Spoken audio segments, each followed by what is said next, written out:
Hello friends, welcome back to my channel. আজ চলে এসেছি অসাধারণ মজাদার একটা ডিমের কারি রেসিপি নিয়ে।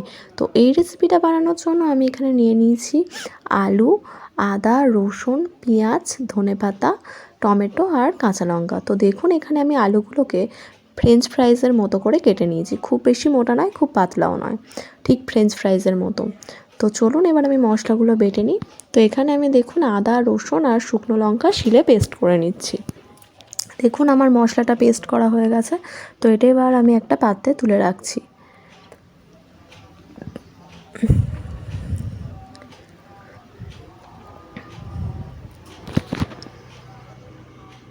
তো এবার আমি গ্যাসের ওপর একটা কড়াই বসিয়ে দিয়েছি। দিয়ে কড়াইয়ে প্রথমে অল্প করে একটু তেল দিয়ে দিয়েছি। দিয়ে একটা খুন্তির সাহায্যে ভালো করে তেলটা কড়াইয়ের চারদিকে ছড়িয়ে দিচ্ছি। আর এখানে আমি দেখুন আগে থেকে একটি পাত্রে একটা ডিম ফাটিয়ে নুন দিয়ে ভালো করে ফেটে রেখেছিলাম। তো সেটাকেই তেলের মধ্যে দিয়ে ভালো করে ভেজে নেব।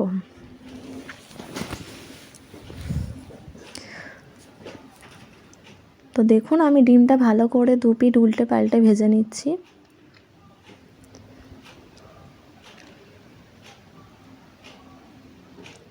আমার ডিমটা প্রায় ভাজা হয়ে গেছে। এবারে আমি এটাকে দু পিঠ উল্টে দিয়ে ভালো করে দুটো টুকরো করে নিচ্ছি।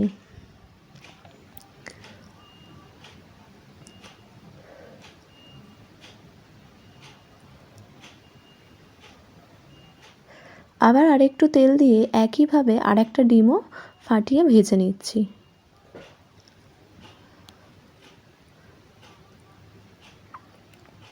তো এখানে আমি ডিমের মধ্যে শুধুমাত্র নুনই দিয়েছিলাম, আর কিছু দিইনি।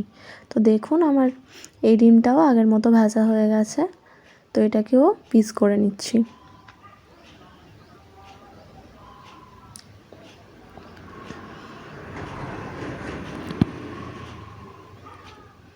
এবার কড়াইয়ে দিয়ে দিচ্ছি অল্প একটু তেল। দিয়ে তেলের মধ্যে আগে থেকে কেটে রাখা আলুগুলো ভেজে নিচ্ছি।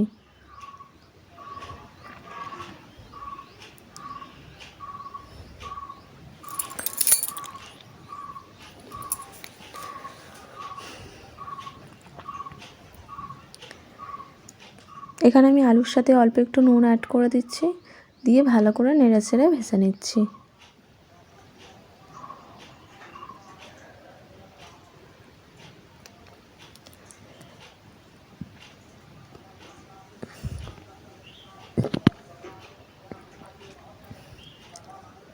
দেখুন আমার আলুটা প্রায় লাল লাল করে ভাজা হয়ে গেছে। এবার আমি আরেকটু নেড়েচেড়ে আলুগুলোকে একটা পাত্রে তুলে নেব।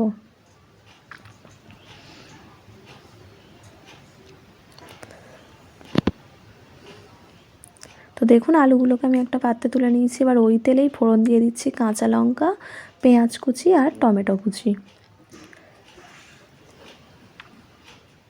এগুলো দিয়ে আমি একটু খানিকক্ষণ নেড়েচেড়ে নিয়ে একটু লাল লাল হয়ে আসলে আগে থেকে বেটে রাখা আদা, রসুন আর শুকনো লঙ্কার পেস্টটা এর মধ্যে দিয়ে দেবো। তো দেখুন এগুলো প্রায় লাল লাল হয়ে এসছে। এবার এর মধ্যে আগে থেকে বেটে রাখা মশলার পেস্টটা দিয়ে দিচ্ছি।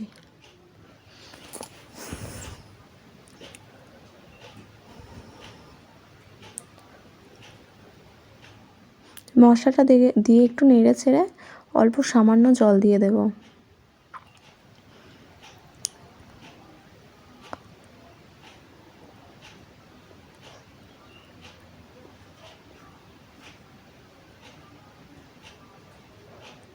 তো দেখুন আমি মশলাটা কষানোর জন্য অল্প পরিমাণে জল দিয়ে দিয়েছি।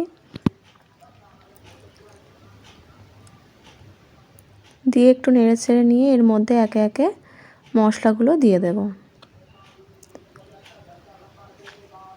তো প্রথমেই আমি এখানে দিয়ে দিচ্ছি স্বাদ মতো লবণ, তারপর হলুদ গুঁড়ো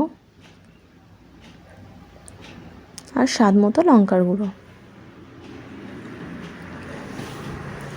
আর একটু জিরের গুঁড়ো। তো মশলাগুলো আমার দেয়া হয়ে গেছে। এবার একটু ভালো করে মশলাটা কষিয়ে নেব।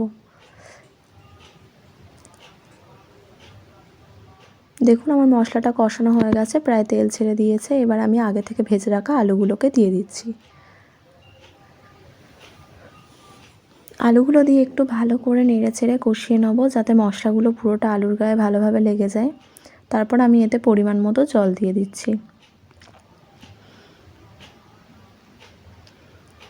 তো জল দিয়ে একটু নেড়ে ছেড়ে আমি এটাকে ঢাকনা দিয়ে 10 মিনিট ফোটার জন্য রেখে দেব।